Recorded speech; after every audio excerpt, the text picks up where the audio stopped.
I'm Simone Witcha, the director of the Blanton Museum, and I'm so pleased to welcome you here this evening. Tonight, we have the opportunity to hear from two extraordinary artists, Deborah Roberts and Robert Pruitt.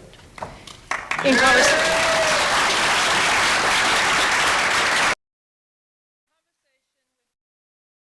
UT's Chair of African Diaspora Studies. They will be discussing the legacy of artist Charles White.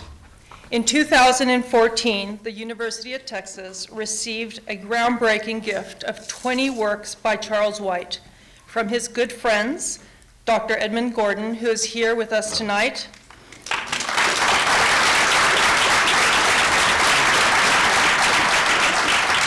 and his late wife, Dr. Susan Gordon. The University of Texas also received Dr. Edmund Gordon's papers.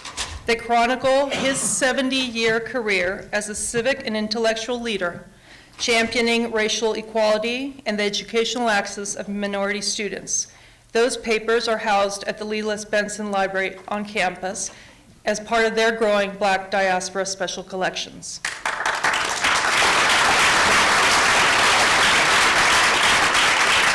Their son, Dr. Ted Gordon, also a distinguished member of the University of Texas faculty, now UT's Vice Provost for Diversity, and the founding and former chair of the African Diaspora Studies Department on this campus, is also here tonight. He, along with his brother and his sister, who we also welcome, Dr. Jessica Gordon, another distinguished faculty member in New York, were instrumental with their parents bringing this transformative gift to this university. We're honored to celebrate the Gordon's gift through two exhibitions. Charles White, celebrating the Gordon gift upstairs in the Blanton's Paper Vault galleries, and Charles White and the legacy of the figure, celebrating the Gordon gift at the university's Christian Green Gallery. The Blanton's exhibition puts White's work in conversation with works by other artists of White's era from the museum's collection, while the show at the Christian Green Gallery illustrates White's influence and impact on contemporary artists. I encourage everyone to see both exhibitions, which will be on view through the end of November. Philip Townsend, a graduate student at UT, who for the past 2 years has been the Gordon Research Fellow of African American Art at the Blanton, became part of the museum family during his fellowship. He contributed greatly to the scholarship about these works, to the Blanton's exhibition, and to the catalogs celebrating the gift. Philip is a rising star. We're grateful for your work, and we're so happy to know you way back when, in the future, when you're leading us all.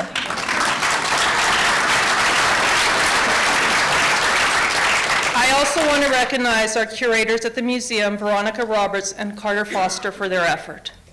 Charles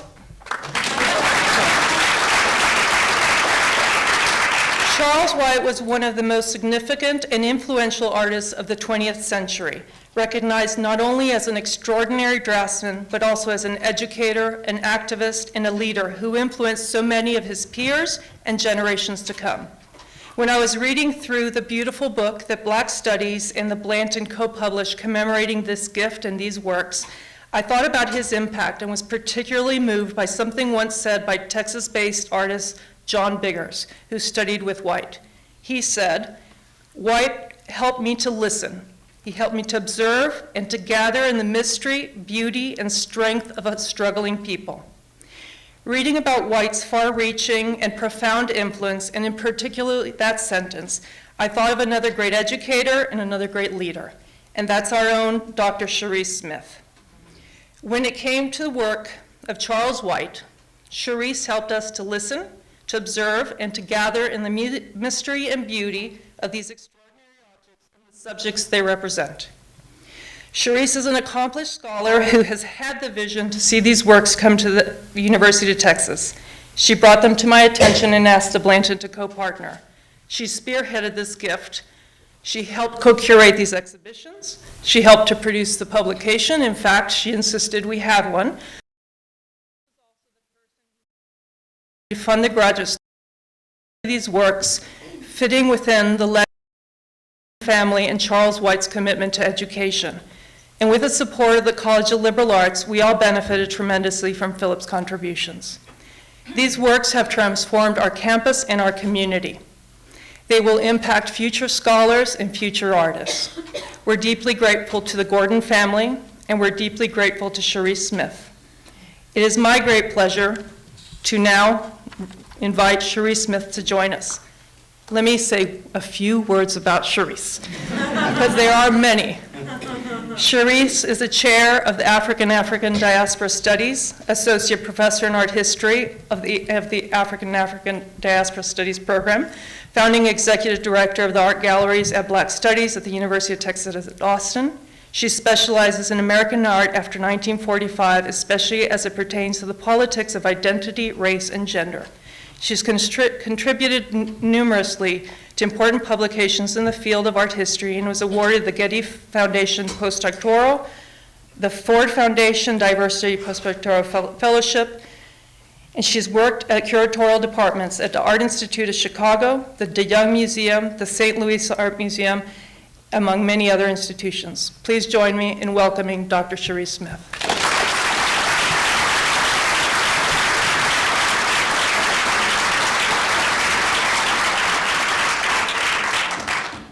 Thank you for the warm welcome, Simone. I appreciate it. So I'd like to give a warm and hearty welcome to the Gordon family, whose donation we are celebrating with these exhibitions this evening. Thank you, all four of you who are here tonight.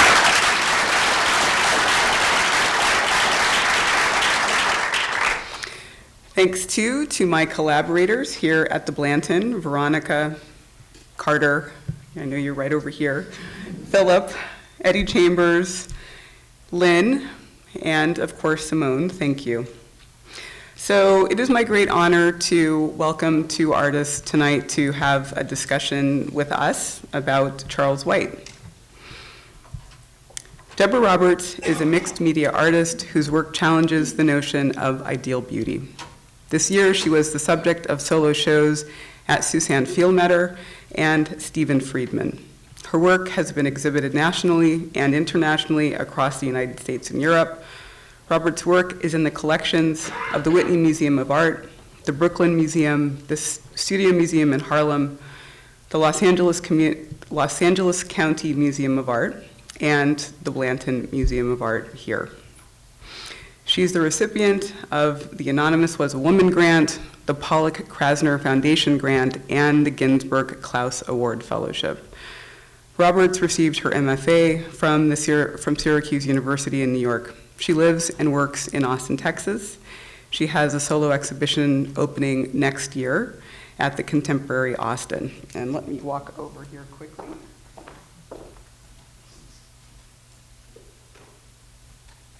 Yeah, there's your book.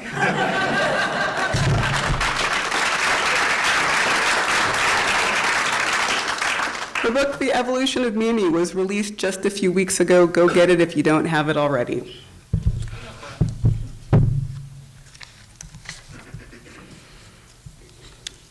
Born in Houston in 1975, Robert Pruitt received his BA from Texas Southern University in studio art and an MFA from the University of Texas at Austin with a concentration in painting. He has exhibited his work locally, nationally, and internationally, most notably at the Museum of Fine Arts Houston, the Contemporary Arts Museum Houston, the Dallas Museum of Art, the Whitney Biennial, and the Studio Museum of Harlem. He has participated in influential residencies such as those at Skowhegan School of Painting and Sculpture, Art Pace, the Fabric Workshop Museum, and the Bemis Center for Contemporary Art. He has received numerous awards, including the Louis Comfort Tiffany Award, the Joan Mitchell Artist Grant, the Arcadia Award, a project grant from Creative Capital, and the William H. Johnson Award. Pruitt works in a variety of materials. His practice is centered on rendering large-scale portraits. He projects into those images a juxtaposition of experiences and material references that suggest a diverse and radical Black past, present, and future. Later this month, Pruitt will open an installation of large-scale banners reproducing 6 original drawings at the Museum of Fine Arts, Boston. Pruitt currently lives and works in New York City. So let me just give you a kind of general overview of the evening's agenda. The artists will come and give you kind of 5-minute presentations on their work, and then the three of us will come and have a conversation for a few minutes, and then we will open it up to you for you to dialogue with us. So I look forward to it.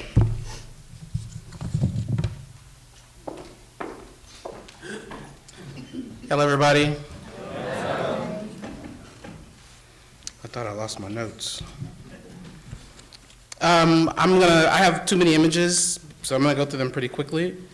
I'm not gonna read a bunch of this stuff, but I'm gonna read some of it. I'm happy to be here. I wanna say thank you to the museum, to Veronica, for inviting me. It's nice being back. I got my MFA from UT, so it's exciting to kind of come back. I also I worked as a preparator at the Blanton Museum years ago, so, you know, it's nice. Yeah. My boss is up there, James. Yeah, so I'm going to show some images. I'm going to talk a little bit about what I do. You kind of read my artist statement, so that's what I was going to read, but. So I make large drawings. They are figurative drawings. They are people, I used to work primarily with people I know. People come by my studio, friends, well, just friends, and like, if you came by my studio, you ended up posing for a drawing. I have recently started using models as a way to, like, models that I find and hire and pay in, you know, much more traditional sense. So it kind of changed from being drawings about a community of people that I knew and was a part of to like drawings of people that are largely more fictional in the way that I kind of change the images and project ideas onto them. They come by, I take photographs of them, and I work from those photographs and create these things. I mix up time periods, which is, you know, like this dress, all these sorts of things. I mix up time periods, I mix up religions, I mix up all sorts of things to kind of create a more open, I think like a more open sense of an identity for these figures, for these people who are being sort of consumed and looked at by an audience. And I love to draw. So that's what we will be looking at. These are recent pieces for an exhibition I did in California called Devotion. So recently I've been working towards reconsidering how I think about my practice. I used to use a lot of African objects, traditions, and cultures to sort of give a sense of a past for Black people, a sense of a past that was like outside of this kind of Western sense of, what's the word I'm looking for? Like, I think about how we sort of identify ourselves in the West, and I needed to like find, I don't know why I'm getting confused, I guess because I'm not reading, but I've always looked at like Africa as a place to re-identify Black history and Black culture that operated in a sense that gave us like upliftment, affirmation, but I started realizing recently that these 400 years that we've been here, we've also been steadily creating culture. And I wanted to start to look at what are the signs and symbols that we've created here that are, to me, sacred and amazing and interesting and beautiful. And so that's why you start to see different kinds of objects come in, like these hairstyles, these sort of like gang bandanas. And I started with religion. I started thinking about my own religion, my own background I grew up in a Baptist church in Texas, and that's sort of the first place I started thinking about, I guess in a sense like existentialism, like who are we outside of these like bodies of flesh and whatnot? And so I wanted to recreate and restart that history for myself. So how do I reimagine, you know, even though it's still like I'm still thinking about Christianity in this way, I wanted to like, what does Christianity look like through a lens, like an African American lens, if we started recreating that mythology? So this is Eve, this is Adam. And so I really tried to rethink about myself and my own personal history. and I'll go through some of these. I wanted to talk about one drawing in particular, because we're here celebrating like the work of Charles White. This is a drawing. It's kind of hard to tell. It's, that gives you kind of a sense of it. It's an all-black drawing with the drawing of the planet Earth sort of in the middle. There's an audio piece that goes along with it. I worked with a musician in Houston named Jawad, who created the audio piece, and it's on view at the ICA in Richmond, Virginia right now. And an amazing show called Great Force, curated by Amber Esivia that just opened. It's amazing. Yeah. Sarcophagus. So I wanted to talk about this piece, A Brother I've Had on Earth, and I'll read about it, just so I'm clear, and then I'll sit down. This work is heavily inspired by Charles White's drawing, Two Brothers I've Had on Earth, one of spirits, one of sod. So this drawing.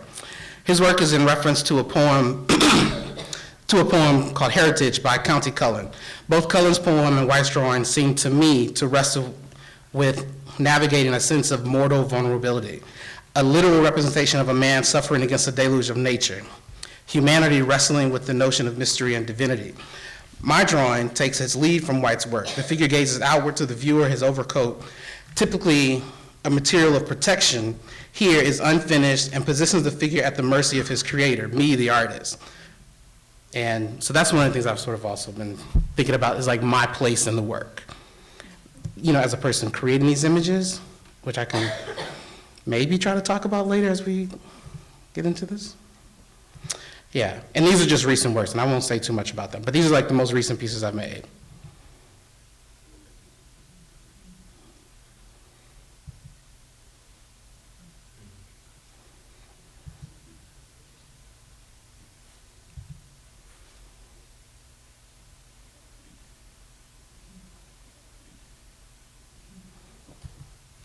Thank you.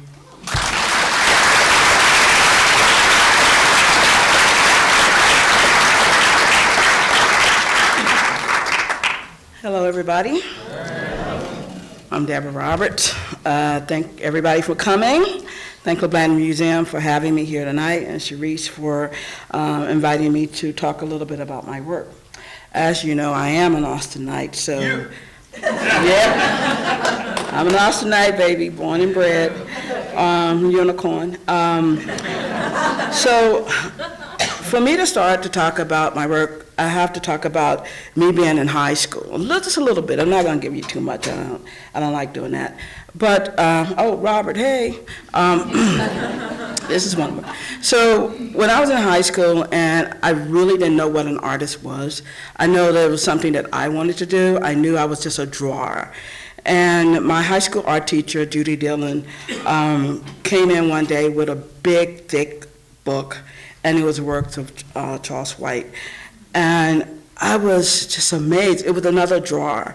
And I remembering really just, I would always work on black and white.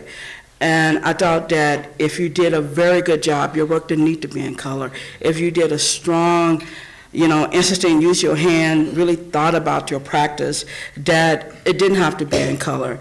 And so you're gonna see a little of that at the end of my presentation, but it's just, I'm a drawer, and the reason why I chose to start to use collage as a vehicle to talk about identity and identity politics and little black girls and the in-between age before we become women was a way to really push the envelope of beauty and identity in a way that I hadn't seen before.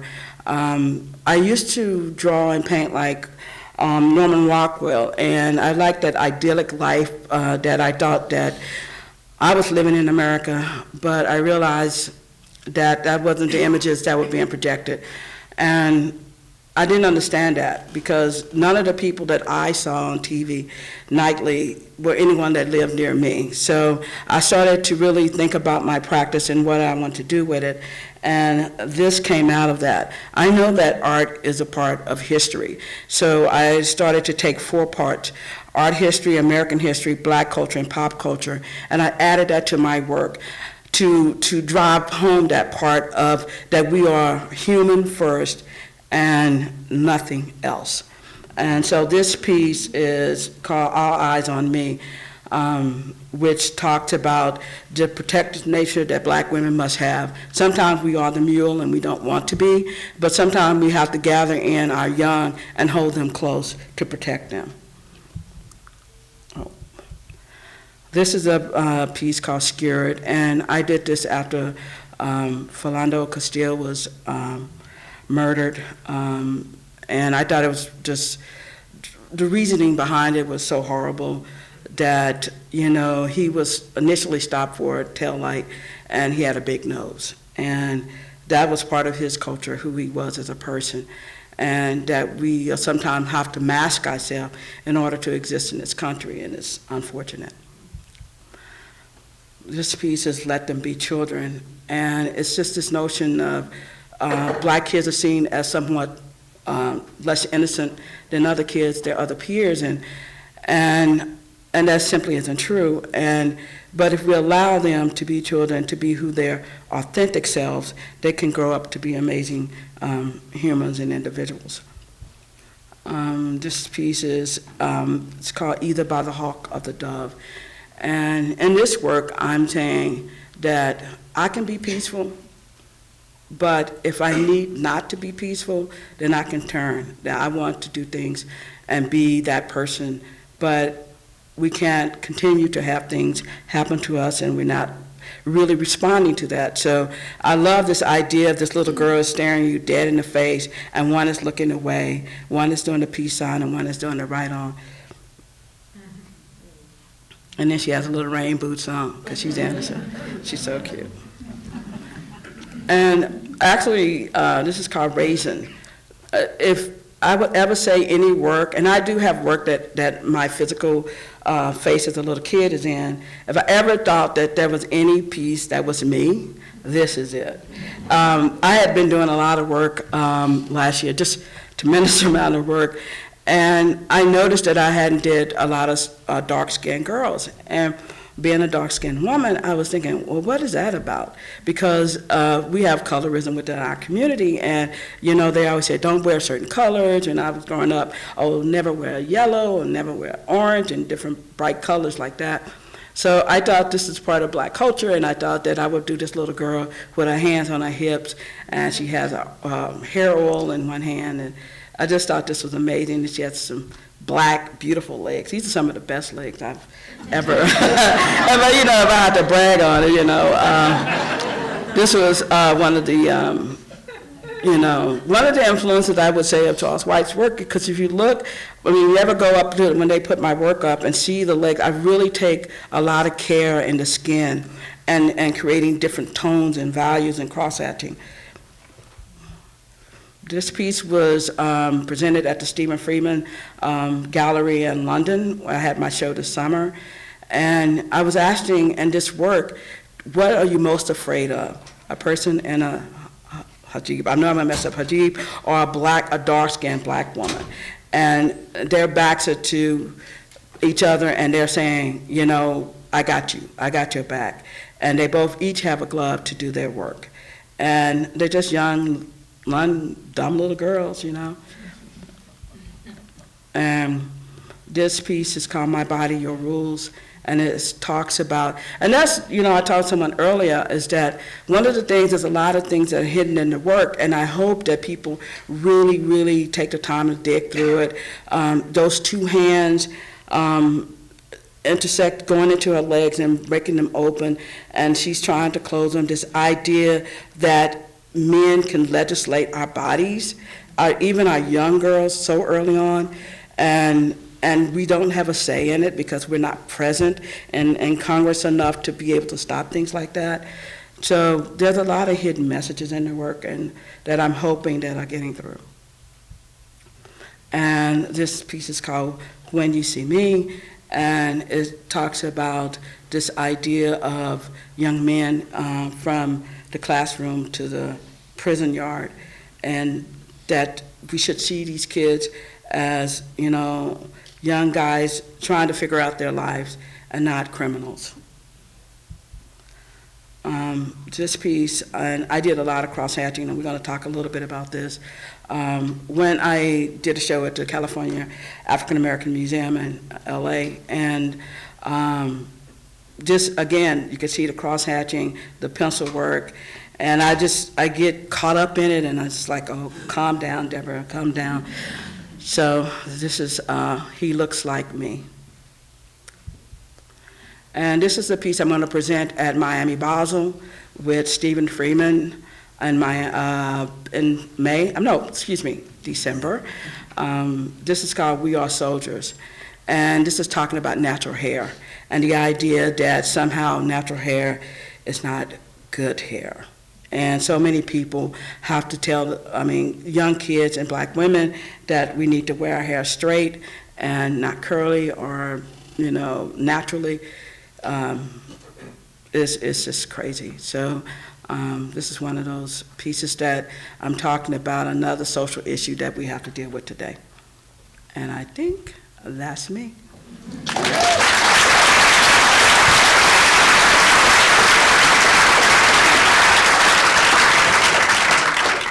So I'd like to begin by asking each of you to describe your studio practices. So could you tell us first what your studio is like and what you do there? My studio is a lot of joking around. It's funny. We get serious when it's time for my shows. But I'm doing large-scale collages now on canvas and panel and paper. And I'm constantly trying to push the work forward. And I get stressed out, of course, like anybody else, trying to grow the work, trying not to fit in this idea of being a successful artist and not just staying still and let things happen. I remember when all these things happened to me in New York and selling out the gallery and my studio. And coming home, it would have been easier for me to, because I never had that kind of money, it would have been easy for me to accept that. But I know the art world, and I knew that because I had a clear lane, it was time to hit the gas and really start working. I didn't pump my brakes, I just hit the gas and went forward and pushed the work as far as I could do it. I'm not waiting in my practice for it to get stale. I'm constantly growing the work. And growing the studio. Pardon me? And growing the studio. And growing the studio, yeah. I got some helpers. It's great.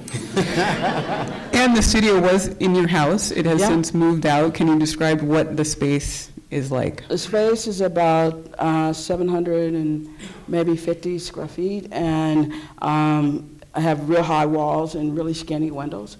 We're filling it up very fast. We're kind of a little bit outgrowing it, but it's just a place where I can work on multiple works.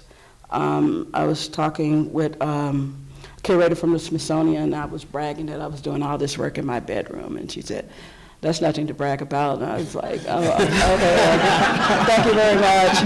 Well, I'm glad I'm dark-skinned. She couldn't see me blush, but it was challenging because she knew what she was saying. She said, "You can't bloom that work in that room, no matter how you try. It wasn't enough room for it to grow." And once I got into that space and saw those walls and saw the room that I had, I was able to really grow the work. And it's still growing.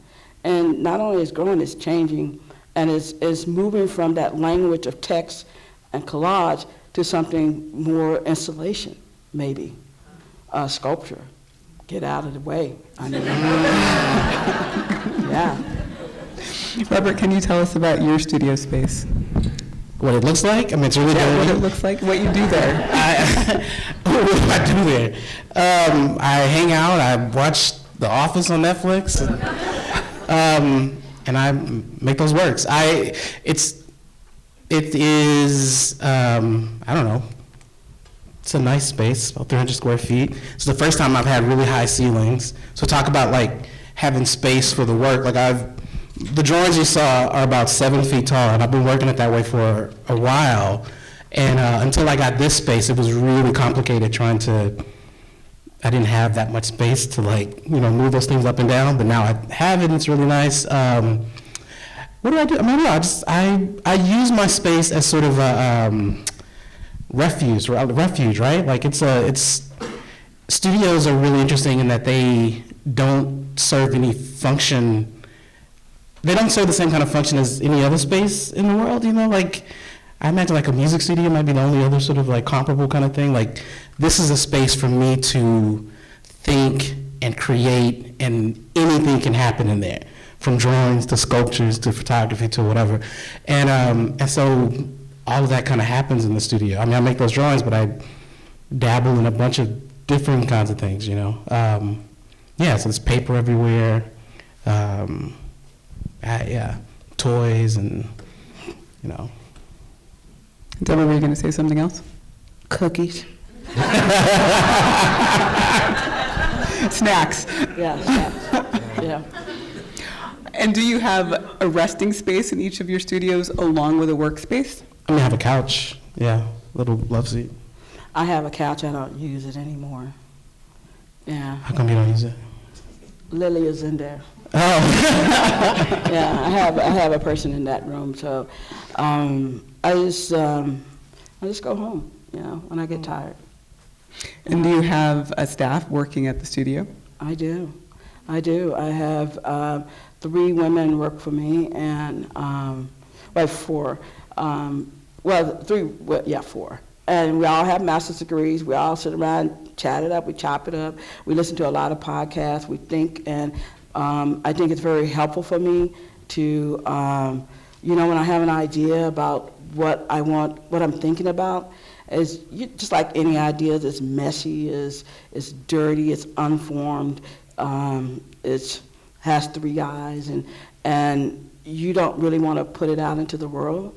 The great thing about having the type of workers that I have and people who help me is that I can talk to them about it. I can kind of hash it out a little bit before I present it to someone else, and still it may not work, and so that's really important for me.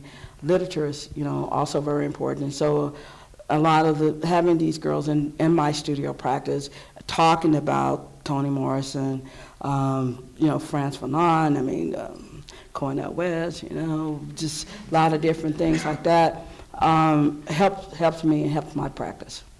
And do you have libraries in your studios? Library? I have some books. I do. I moved from Houston to New York about 3 years ago. My library is still in Houston in storage, and so I've been building a little bit of a library.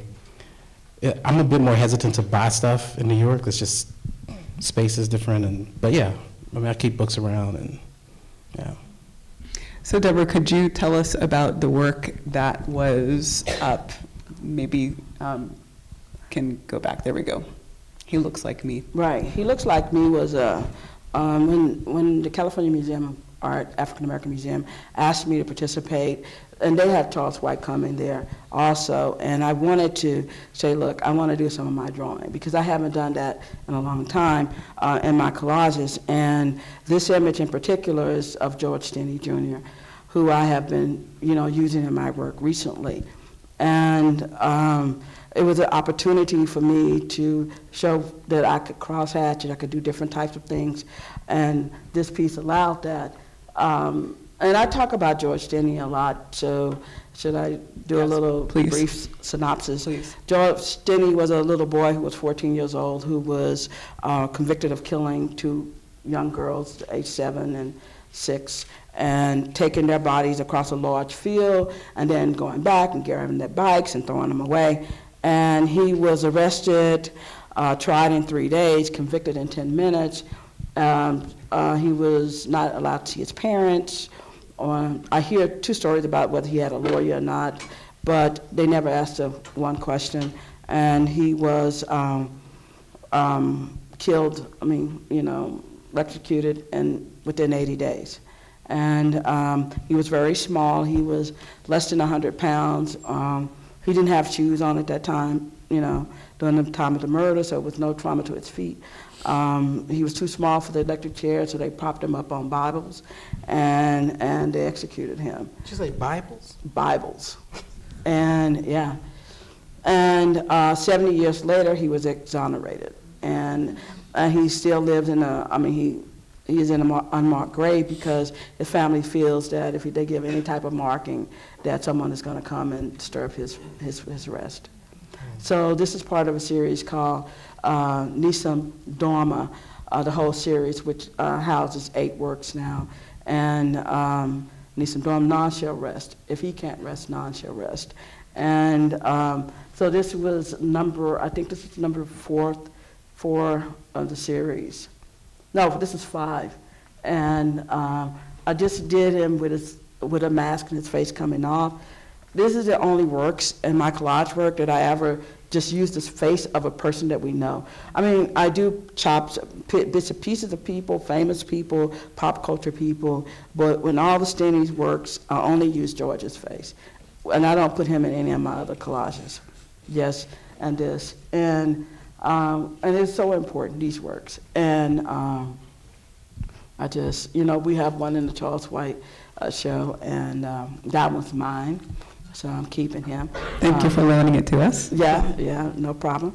And it's just really important that we know his story because you didn't know it. And we know about Emmett Till. And I'm happy to say that one of the pieces will be in the National Portrait Gallery that's going to tour for 2 years. And people are going to read about him and know about him. It's called 80 Days. Yeah.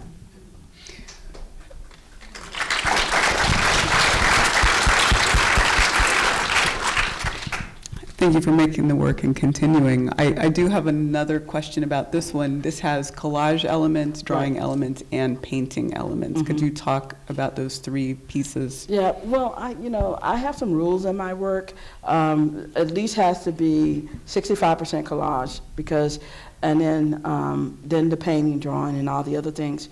Because painting is so seductive to me, and if I can get caught into painting, and then it's a painting, and there's rules to painting that I can't break, because then I will get challenged on those rules, and then I'll get mad. But anyway, in this piece, I added more elements. I added buttons for the first time on his coat, on their coats and shirts. I did the cross-hatching with tissue paper and watercolor bottom, and just regular, and Robert, you can understand this, I used that brown craft paper to cut out to do that. It was amazing. I really liked that. And then just paint on the other stuff. And so I really wanted to do the cross-hatching for that show because it was in relationship with the Charles White show. And so just a really mixed, this is on panel, so it's really, really mixed media. Mm-hmm. Thank you. Robert, will you tell us about your work, which should be up momentarily? This piece? Yes, please. Usher Board President. Usher Board President, please. How it's made, or? Yes. Well, yeah. Like I said, it's large scale. I work at about 7 feet by 5 feet. And, I began with a photograph. I had the model come in the studio, photograph them. She was not wearing this dress. This dress does not exist. It's just sort of made up of a bunch of different things I was looking at. I put a wash of coffee down and start to work. I don't have a lot of rules, but one thing I did a few years ago, at the same time I started to rethink some of the symbolism and references in the work, I also cut my color palette to just the colors that exist in Conte, which are blacks, whites, and reds. And I use just sanguine, just one red. And so, most of the works I make in the last maybe 3 or 4 years have this same color palette. I'm drawn to this red. I don't know why. There's some other stuff that happened in my life recently that this color kind of came back into my life. But I think I'm just drawn to the vibrantness of it. And so I get the photo, I add things, maybe in Photoshop I'll sort of add some things for me to kind of see what it might look like, But sometimes I think, like in this case, I just start drawing and changing and adding the stress.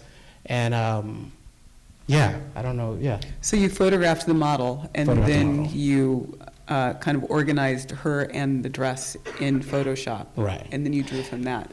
I don't know if I did the dress in Photoshop. I think I may have just sort of directly just started drawing that. Okay. Because I've done this dress enough times to kind of be able to do it without seeing it. I need to see a little bit, but yeah. And are you painting the coffee on to the paper? I use a wash. I mean, this is a pour coffee in a T-shirt, and you know, I mean, talking about studios, like when I was in Texas, I had so much space. I used to dye the paper in tea, and you could give. I mean, this is like nerdy kind of artist stuff, but like the color of the paper. I used to use craft paper. Because of the color, because of the brown, I wanted it to reflect like skin tone of brown and black people. But as I moved away from that paper to more professional sort of archival kind of thing, I started putting these washes on them, and I would build these big tubs in my front yard and fill it with water and buy tea from the dollar store, like just cheap dollar store tea, and God, it was a whole process. But it would give me these really like lush, golden kind of browns that I really loved. But I can't do that, where I'm at now. And now just wearing a T-shirt. And I still like this. This process is actually a lot easier. It's a lot quicker. It speeds up the process. So, yeah. Can you point out to people what is the charcoal drawing and what is the Conte crayon? It's all Conte. You can't see the charcoal. Okay. The charcoal I use to start the drawing, really, I don't know. So one thing about my work is that the mistakes stay in the work, like they don't always get erased. So you'll see where I'm trying to like find the body and all those sorts of things. So sometimes I can't really see from here, but I think some of those lines kind of exist and stay in a lot of the work.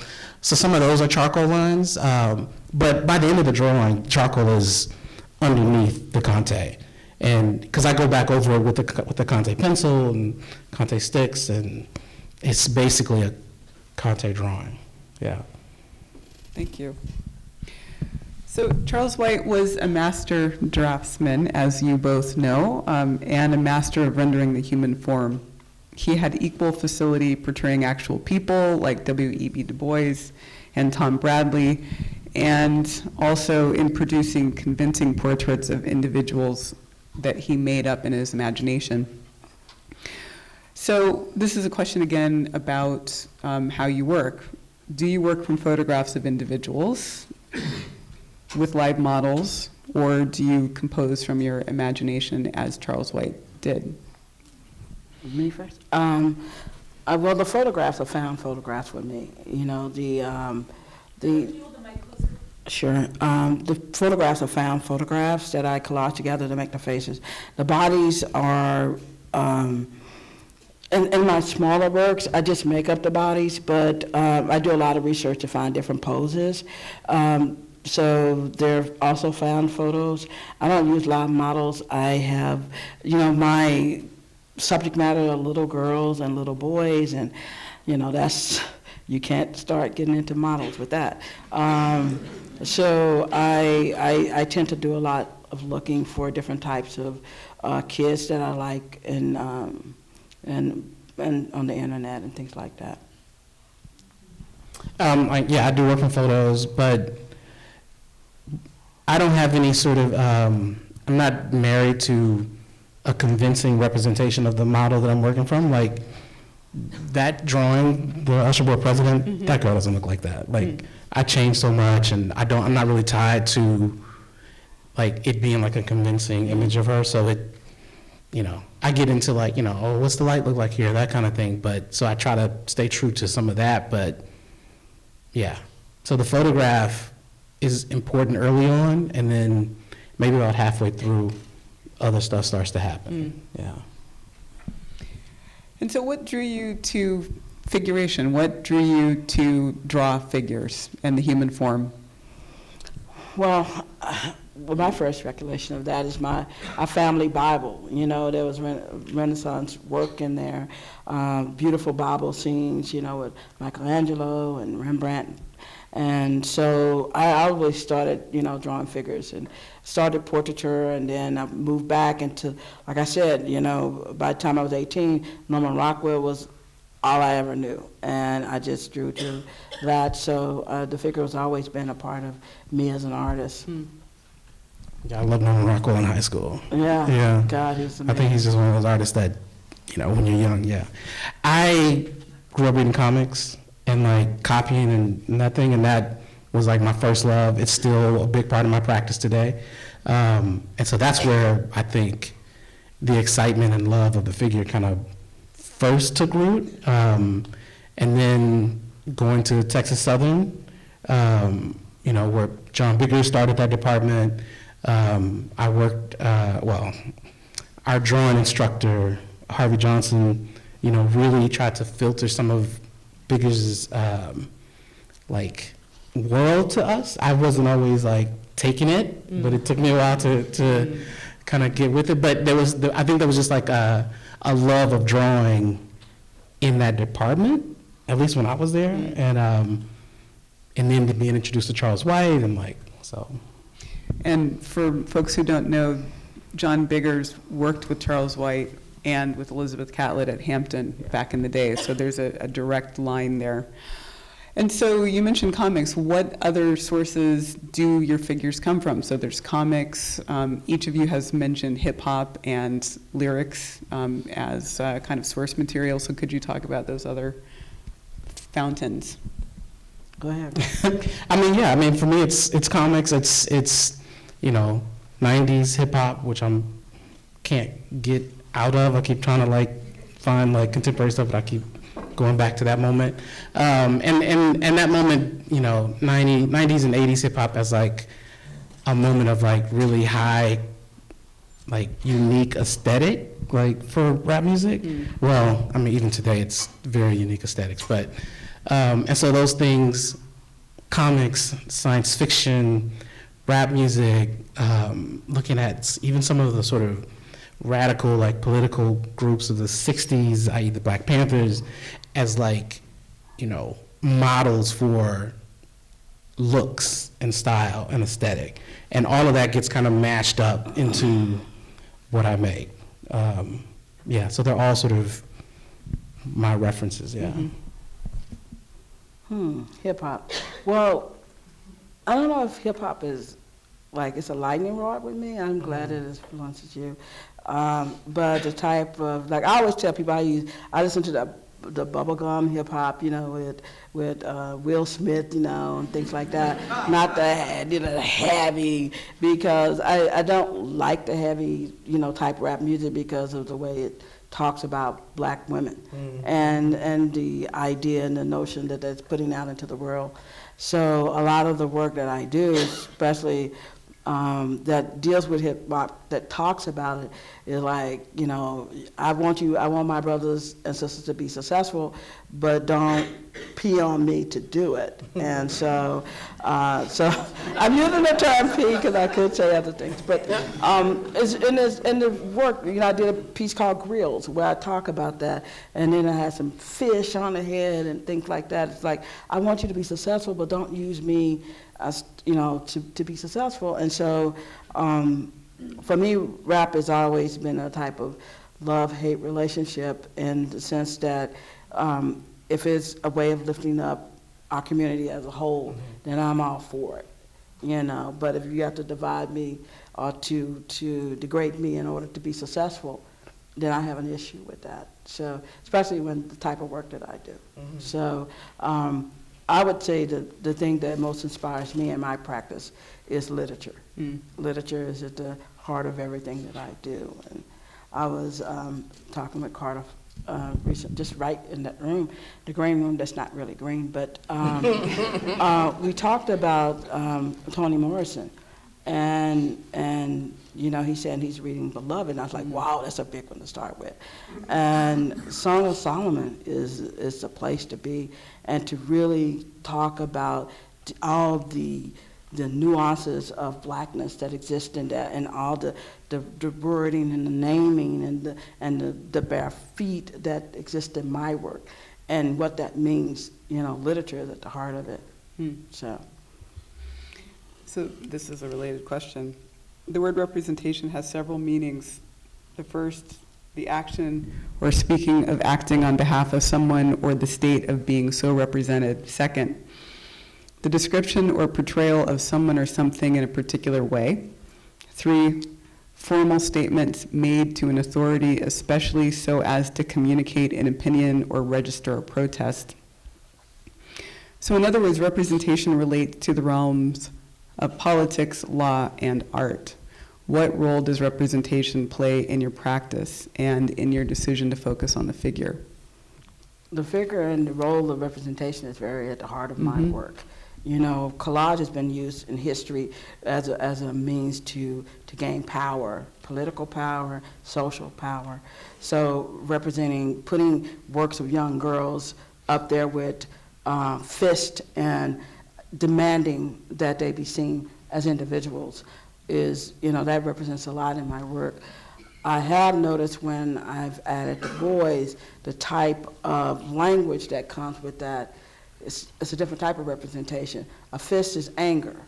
With women it's power, with black men it's anger, is violence. So I'm very careful when I put fists in the pictures with the young kids, the boys, as, you know, versus the girls. Creating images that challenge social issues and things like that, that represents us as black people is, you know, like I said, is that it's the basis of my work, and trying to get this idea to see blackness and black people as human beings first is key. So, yeah, all sorts of tropes that I can use in the work I try to put in. I think something that I've done very purposely is to make the work very palatable, easy to accept, and hopefully that you can see the message that exists in the work while it doesn't anger you. So that type of visual representation is not to draw you in and just knock you out, it's to hopefully take you to where I need you to be. So. I mean, I think similarly, the idea of representing black figures in a way that, at least for me, feels affirming, like affirming of a humanity, Right. that there is a humanity for black audiences. I think, at least for my own self, that's how I find the importance and like where I kind of start from in making my work, so that I am representing us for us. Yeah. And is there something about our political climate now that makes it necessary to portray the human figure, and especially people of color and women, or people that are sometimes called underrepresented? That's complicated. I don't know. I mean, obviously, we're in like a weird timeline, like a weird moment. I'm hesitant to say that it's more important now than it was in the past. Because I don't think it was ever not important, and I don't think the weirdness and the sort of cruelty, I think, of some of the things that are happening are new to black people. Maybe they're new to like other parts of the world. So like we've been kind of working in that little groove for a long time, and now everybody's kind of being put into that space. Yeah. So I would say no. It's very important, not more important. Right, and I agree with that, because we have been stopped by the police, we've been chased, and it's nothing new. It's a different reality, because, you know, we have someone who's kind of nuts.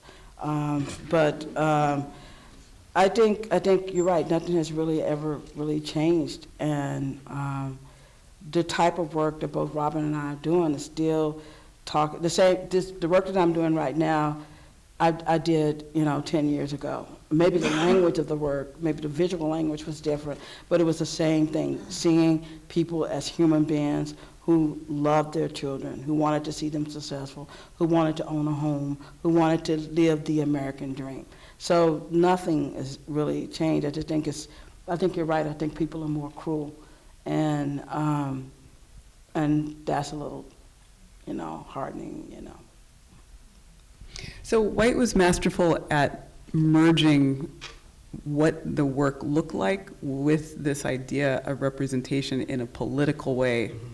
So can you talk through how visually and formally he did that so well, and what you've taken from it that you're now going off into a new direction? He was working he had a long career, but he was working in a much different political climate. At least there were things happening for Black people politically, like organizations, and he's working through the civil rights movement, the Black Power movement, and so he's able to function like alongside those things, I think, and respond to those things.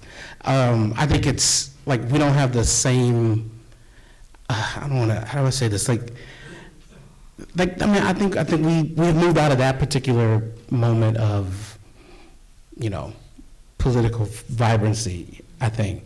And so creating these images now is not alongside certain kinds of movements. I think the closest we have maybe is Black Lives Matter. And I don't know if we are in sync in the same way that he may have been in sync. In the exhibition, in your exhibition, like that, you guys asked the artists to write certain things, and I wrote about seeing his work in a movie, in a movie that had political leanings to it, right? Like it was a movie about a Black family trying to negotiate a political moment in the 70s as a family with different ideas about which way to go and what to do, and his work as sort of background to that. And I don't know if we have that kind of thing happening. I mean, Black artists are in television and movies now, you're probably in stuff, that's a thing that's happening now, but I don't think that's happening with the same sort of mindset. I think it is much closer to, entertainment and Status symbol. Right. and it's cool to sort of collect contemporary art for this moment. And so I guess I understand the political moment is so different that the meaning kind of shifts, I guess. So the point that you're making is that when you saw his work in that film from the 70s, it was a kind of political barometer of what that family was thinking. Yes, and outside of that, I would say it was also a barometer of the larger moment, right? Because it was a blaxploitation movie, not in the typical sort of Superfly kind of sense, but it was a much more Five on the Black Hand Side. You guys have ever seen that movie?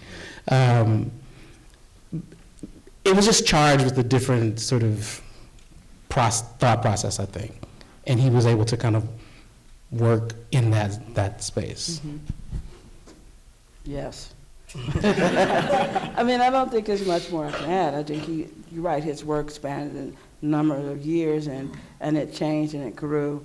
And yeah, he did do things with the American flag, and he draped Black bodies in that flag to say that we worked in this country and worked for this country for 400 years. So he did that. He worked through that work, those images, and so I don't think we're faced with some of the same issues. We had opportunities that he would never have had. Right. Yeah. So from a formal point of view, each of your work is in, kind of a direct formal dialogue. One of the big ways, I think, is scale. There's a heroic use of the figure, for example, and then there is a thing that you do with backgrounds, which is to not exactly have a background or to use negative space. So could you talk about one or those different formal elements in your work in relation to his? In relation to his, I mean, he didn't use a lot of the way I use negative space, I move my figures around so that the audience can concentrate totally on that image and nothing else. I think that, and a lot of times in his work, he was storytelling.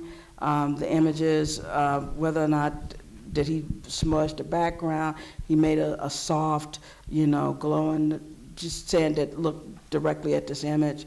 I know I don't do that. I'm trying to think of a lot of his work right now because he's just a pencil and the big hands and the moving forward in the work that he did a lot. That talked about proportion because he added you into the space, he brought you in. I tend to do that a little bit in my work. But there's also moments of flatness in his work. Right. As there are in yours. Yeah. And so could you talk about that play with space and the play with flatness? Right. This is matter. For me, it's about being present and absent at the same time. That flatness is, I'm here, but you still don't see me. I've become part of the scenery and the work, and I don't know if that's what he was doing, but it's very obvious that he used a lot of texture to move the work, to tell the story, and I try to do that in my practice also.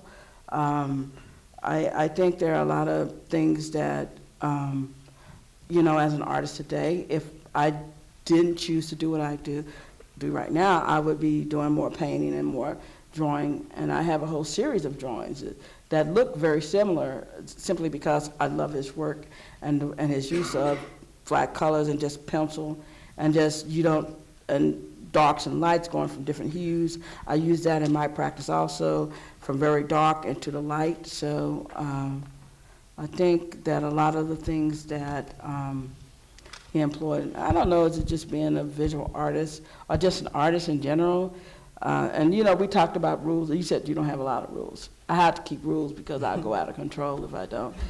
I don't like being out of control. So I think, a lot of the things that he did in his work was just a man being an artist, figuring it out. I mean, Kerry James Marshall, all these people who work is inspired by his practice. That tells you right there he was doing a lot of good things, in the practice. And different things. Yeah, and different things. Yeah. Robert, do you want to add to that? In terms of composition and negative space, I don't know if I actually think about negative space when I'm working. I mean, I'm creating compositions, but I think I'm just only interested in the figure and the body and adornment. I think Black people have always carried our culture in our bodies, in a way that we probably could not carry it in terms, architecture and landscape, those are things that we have not historically had space to kind of control and rule and that sort of thing. So for me, I think I just get caught up on how do we present and manifest, our identity, our culture, our history, and everything that's amazing and special about us through our bodies, through the things we choose to wear and mix up and juxtapose and carry. And it ends up just being the figure with, yeah. Thank you. Let's see, 7:35. So I will turn.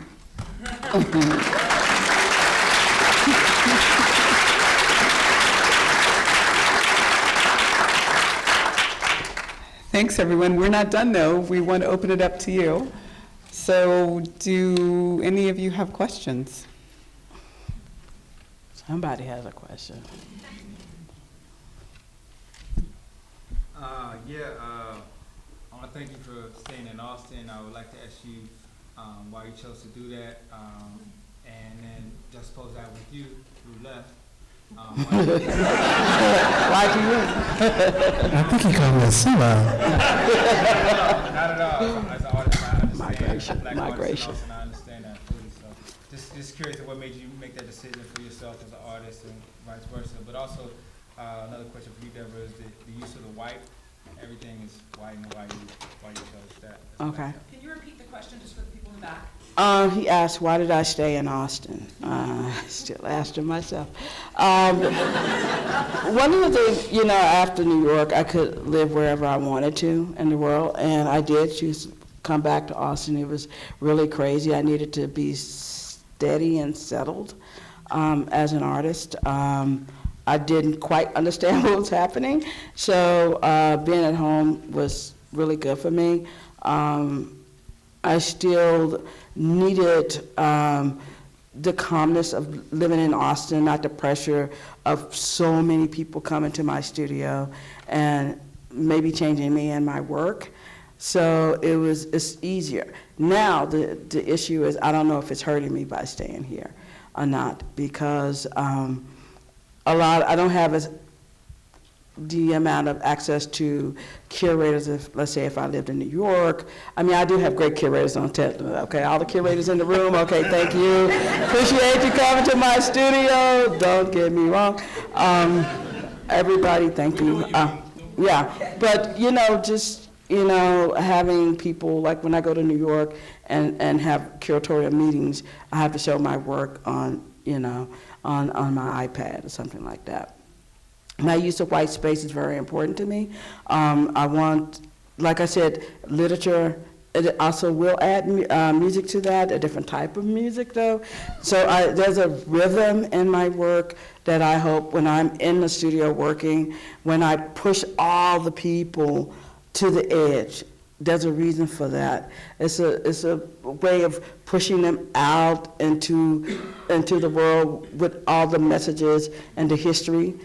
And sometimes I need you to wonder what is coming this way, that we are both in the past and the present at the same time. When I raise them up, it is the absence of that pedestal that we never see black kids on. We very rarely see really, really positive stories. And so that absence when they're raised, as I'm saying, that I'm lifting them up in my work. And so it's just a juxtaposition of what I'm thinking about. This summer, I noticed that I had a lot of screaming mouths in my work. I went into the studio and I was like, what's up?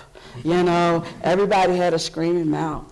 And I think it was just kind of exhaustion and the things that we have to deal with in our everyday life, that somehow all my kids were screaming. And so I had to really think about that and why that was happening.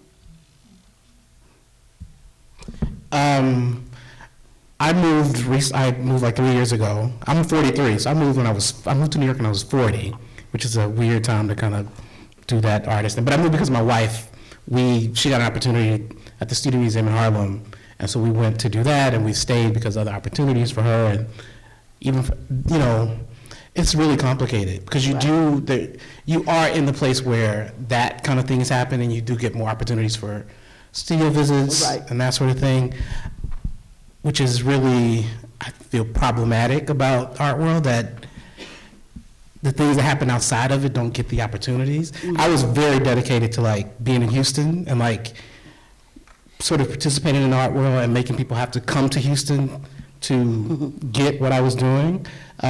Just circumstances changed, and now I'm in New York, and I miss driving. I still get people. I get people to still come. It's just sometimes it's difficult. Yeah. And Robert gave me some really good advice. I'm going to tell him your advice. Both Robert and I are really shy. We probably both probably being real hard right now. Robert told me that when in my show in New York, and I said, give me some advice. He said, one of the things that I didn't do was that with the parties and the shows, he never stayed long. He made an appearance, walked the room, and went out. And that was something that he wished that he had. I'm quick to go home. Yeah, I'm right behind you. Yeah. And so one of the things that I've tried to do when I go to shows, I went to Amy Sherrill's show a few weeks back, and God, it was hot in there, just saying.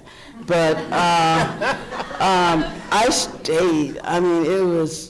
It was really hard to stay. And I stayed, and I got to meet people, but those collectors, man, they all over you. You just have to get out of there. So I'm trying. I didn't go to Amy's show. Yeah, you wasn't there, I know. Yeah, it was fun. I should have gone. Yeah, it was hot. I was going to go. I got the days mixed up, but. It was hot. You wouldn't have had a good time. It was hot. Rudy. I have a question for Robert, which you didn't really get to talk much about studio collaboration within your studio, sharing ideas with other people. Can you talk a little bit about how you might interact with other people to develop your ideas, other than just the model? Oh, I mean, collaboration used to be a big part of my practice. I was in a collaborative, Oda Bingham Jones and Associates, and we used to do all kinds of, public projects, and it really became an outlet for a non-shy part of my personality. And a lot of the projects we did were sort of rooted in, these sort of Black radical history, Black Panther Party, and all these sorts of things.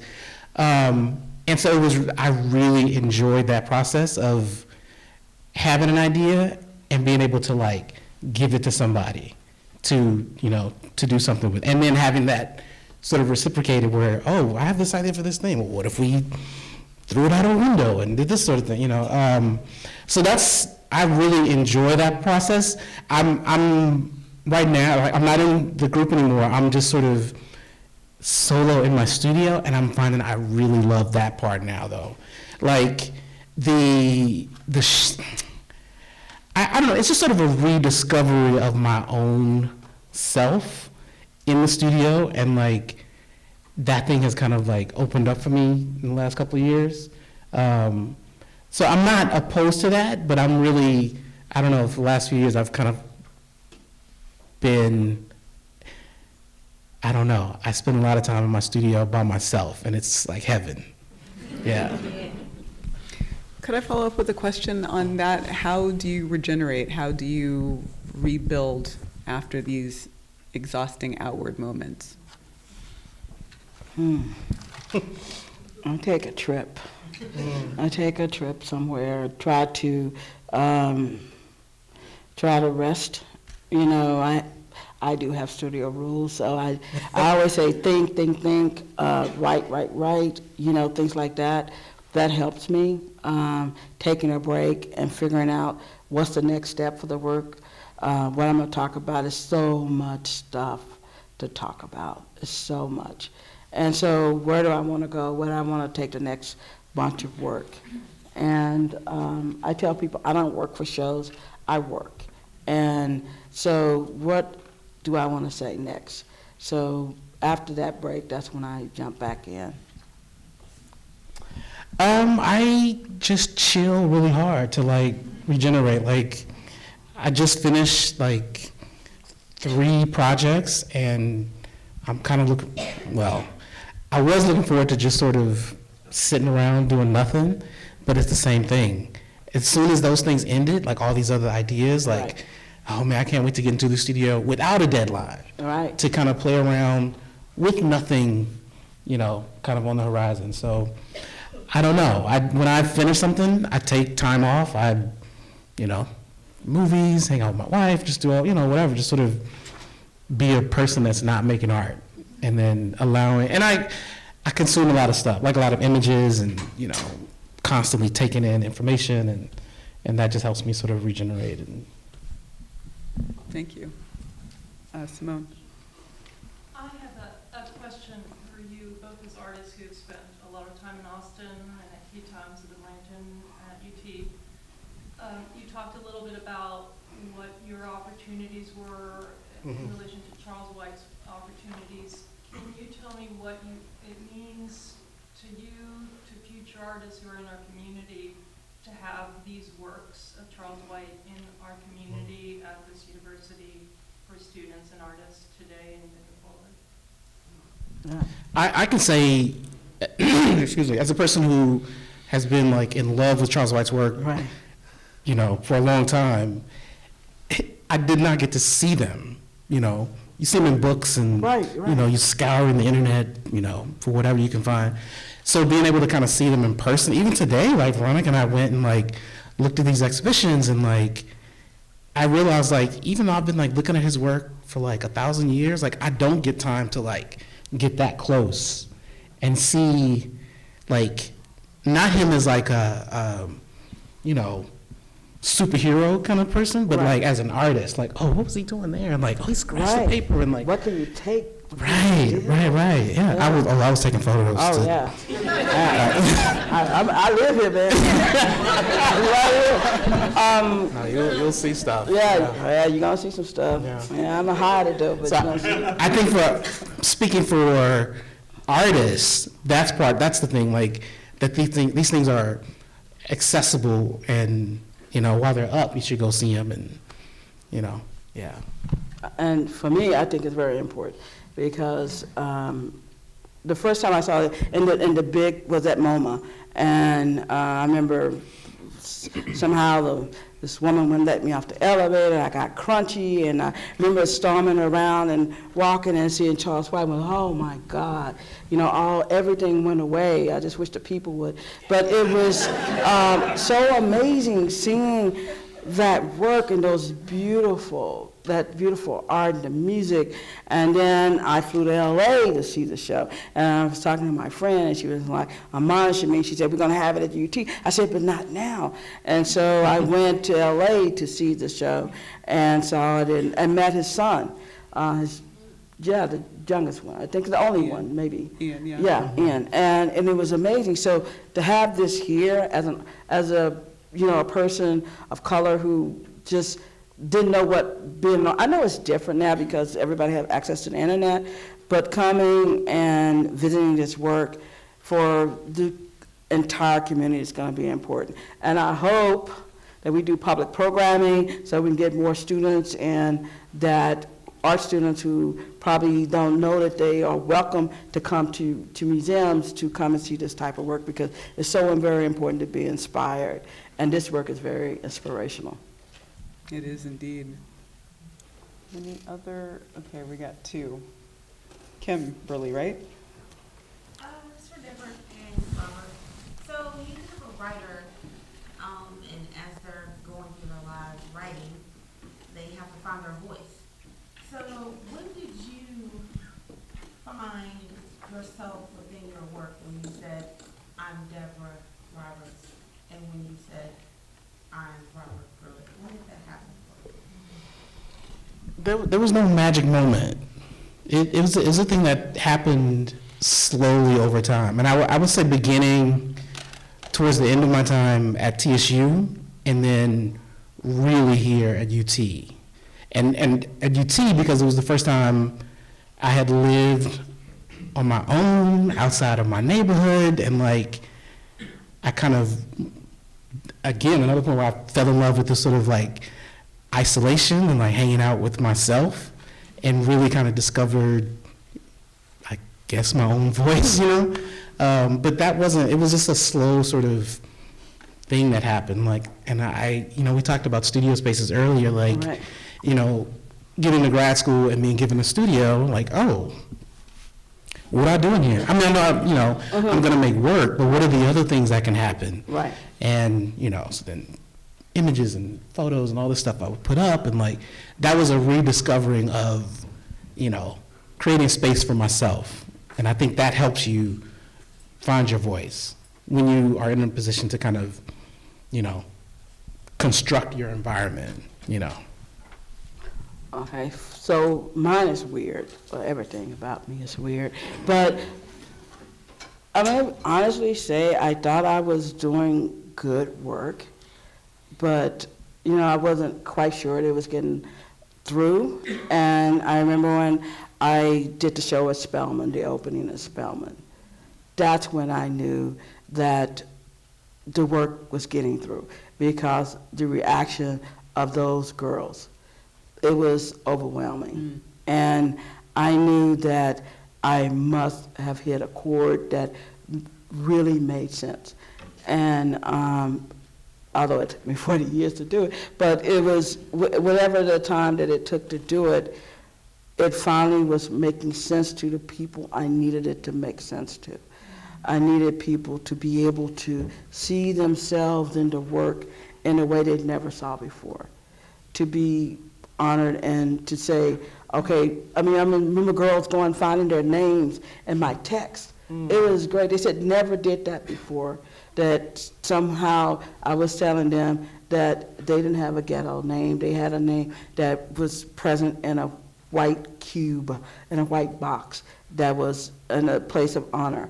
So I think for me, you know, if I say, okay, when did I consider myself Deborah Roberts? I never even think those terms, but I think when the work really started to make sense right there, that's when I knew it. I was like, damn, this is good. Yeah, it was making sense. I mean, when, yeah, you know, every day I say I feel like I'm kind of bragging a little bit, but when you can make people, you can do work that renders someone to tears. That means you're doing it. And when you're in that little room in that studio, you don't know that's happening. How do you feel when somebody says, "Oh, I saw your work," and started crying? Sometimes it makes me uncomfortable, just in the sense because I had a lot of tears. I mean, it was a bunch of girls, you know, come on, you know, it's and so there was a lot of tears and a lot of hugs. Oh my God, hugs and hugs. So yeah, it was making sense then, and it makes me feel good because I know that it's just not me thinking this is an issue. It exists, and so. And I got a lot of gratitude. Thanks for doing it. So, yeah, I ain't get the big head though. I'm not Every now and then, you know, you sort of get those responses of like, "Oh, your work did this thing to me," and you know, it does make you feel uncomfortable. At least for me, it makes me feel uncomfortable. But it does make me realize, and maybe this is what you're saying, like what the work does. Right. Because I'm making the work, and so there's a little bit of like. If there's something special about it, I don't always get to participate in that. Right. Because I'm like in the sausage making part of it. Yeah. And like, so then it goes out in the world and then somebody has a response. And I guess I'm just thinking like, there's some stuff that happens that I'm not doing. Right. That. Yeah, they're bringing that to their work. Yeah. Yeah. Yeah. I appreciate that too. Yeah. Mm-hmm. So I want to tell you all a story at the opening at the Christian Green Show. I think it was 2 or 3 weeks ago now. There was a woman who may be here tonight, Cheryl Jefferson, who came to me and said, "I have been admiring Charles White's work since I was 12 years old. Wow. I first saw it in Ebony magazine. I cut out the article. I've not until tonight ever seen one in person." And she had tears in her eyes at how beautiful they were. So I want to just kind of remind you of the work that you were doing, the work that he did, and how it continues to be about representation and about the fantastic form in which that representation happens. So, Philip, I know you have one last question. We will take one last question and then we will end. I want to circle back to this thing that Dr. Smith mentioned earlier about this intersection between art, politics, and law. And we know Charles White's commitment to social justice. It's very visible in the One Culture series and most, vividly in Can a Negro Study Law in Texas. And looking at your work on the screen, I see there's this thread of figures looking out, and I wonder to what extent do your work engages with the gaze and surveillance? Because I know you talked about identity and representation in the ways that these works construct a new identity, but I'm wondering, how do you see your work functioning in this new era of surveillance where, we're using camera phones now. The FBI kept a file on Charles White, but now we're in this era where we're using cell phones to capture like the victimization of Black people by state-sanctioned violence.